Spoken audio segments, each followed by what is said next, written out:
उत्तर प्रदेश का बरेली जिला 10 महिलाओं की हत्याएं और इन हत्याओं का तरीका बिल्कुल एक जैसा।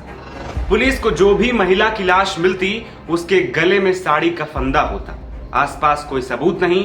पुलिस को इस सवाल का जवाब नहीं मिल पा रहा था कि आखिर हत्यारा कौन है। फिर इसको जानने के लिए पुलिस ने 22 टीमें बनाई, 1500 सीसीटीवी कैमरे खंगाले गए, 1.5 लाख मोबाइल नंबर को सर्वेलांस पर रखा गया और फिर शुरू हुआ सीरियल किलर के लिए ऑपरेशन तलाश। 15 महीने तक पसीना बहाने के बाद आखिरकार यूपी पुलिस हत्यारे तक पहुंचने में कामयाब हो पाई। मेरा नाम है आदर्श और आप देखना शुरू कर चुके हैं एनबीटी ऑनलाइन। दिखने में बिल्कुल आम सा चेहरा, कोई सोच भी नहीं सकता कि इस चेहरे के पीछे इतनी शातिर और घिनौनी असलियत छिपी हो सकती। लेकिन इस शख्स के दिमाग की यही उपज थी कि बिना किसी औजार और किसी साथी के इसने 10 महिलाओं को मौत के घाट उतार दिया, और वो भी बिना किसी पछतावे के। लेकिन गिरफ्तारी के बाद जिस तरीके के राज इस हैवान ने खोले हैं उसे सुनकर आप भी हैरान हो जाएंगे। पुलिस की पूछताछ में 10 महिलाओं के खून के आरोपी कुलदीप ने अब तक 6 महिलाओं के कत्ल की बात कबूली। उसने बताया कि आखिर उसको महिलाओं से इतनी चिढ़ क्यों थी कि उसने बेरहमी से मारने से पहले एक बार भी नहीं सोचा। ऐसे किलर्स को साइको किलर्स कहते हैं। इनका कोई खास मकसद नहीं होता, ये बस अपनी सनक में आकर इस तरह की हत्याओं को अंजाम देते हैं। बरेली के इस सीरियल किलर की भी यही कहानी है। इस किलर को पकड़ना इतना ही मुश्किल हो गया था कि पुलिस को लगभग 22 टीमों का गठन करना पड़ा, क्योंकि ये हत्याएं किसी बिल्डिंग या फिर फ्लैट में नहीं हो रही थी, बल्कि खुले खेतों या फिर सुनसान जगहों पर हो रही थी। कुलदीप नाम के इस सीरियल किलर को पुलिस ने बाकरगंज थाना क्षेत्र के नवाबगंज इलाके से गिरफ्तार किया।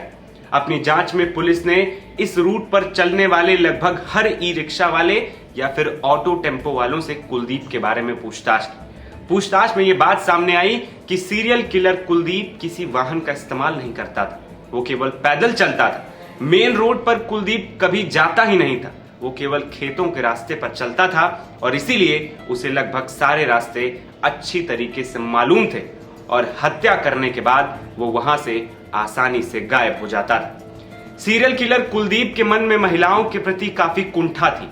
इसकी प्रबल वजह यह भी हो सकती है कि बचपन में उसकी मां के होते हुए उसके पिता बाबूराम ने दूसरी शादी कर ली थी। पिता उसकी मां को सौतेली मां के कहने पर काफी पीटता था, इसीलिए महिलाओं से उसे विशेष चिढ़ थी। इसके अलावा उसकी पत्नी भी उसे छोड़कर चली गई थी। हालांकि वो स्वभाव का काफी सहज आदमी लगता है, लेकिन जैसे ही वो किसी महिला को अकेले खेत में पाता था, उसके मन में उस महिला के करीब जाने और उसके साथ शारीरिक संबंध बनाने की इच्छा होने लगती थी। ये जायज है कि महिलाएं उसे मना करती रही होंगी, और बस यही बात इस सीरियल किलर के लिए ट्रिगर पॉइंट का काम करती थी। कुलदीप को इस बात से गुस्सा आ जाता था कि महिला ने उसे मना कैसे कर दिया, और फिर वो उसका गला दबाकर उसकी हत्या कर देता था। महिला की हत्या करने के बाद वो इस डर में कि कहीं वो महिला जिंदा न रह गई हो, उसी साड़ी से उसके गले में कसकर एक गांठ लगा देता था, ताकि अगर गलती से महिला में जरा भी जान बच गई हो तो वो भी निकल जाए। बरेली पुलिस ने कुलदीप को पकड़ने के लिए काफी बड़ा ऑपरेशन चलाया। पुलिस ने इस ऑपरेशन को तलाश साइको किलर का नाम दिया। पुलिस कर्मियों को छांट कर कुल 22 टीमों को लगाया गया था। लगभग 25 किलोमीटर एरिया में ये घटनाएं हो रही थी। पूरे एरिया में लगभग 1500 सीसीटीवी कैमरों के फुटेज से कुलदीप की तलाश की गई थी। आरोपी ने 10 हत्याओं के आरोपों में से लगभग 6 गुनाहों को कबूल कर लिया है। बाकी हत्याओं को लेकर फिलहाल पुलिस उससे पूछताछ कर रही है। मेरा नाम है आदर्श और आप देख रहे थे एनबीटी ऑनलाइन। नमस्कार।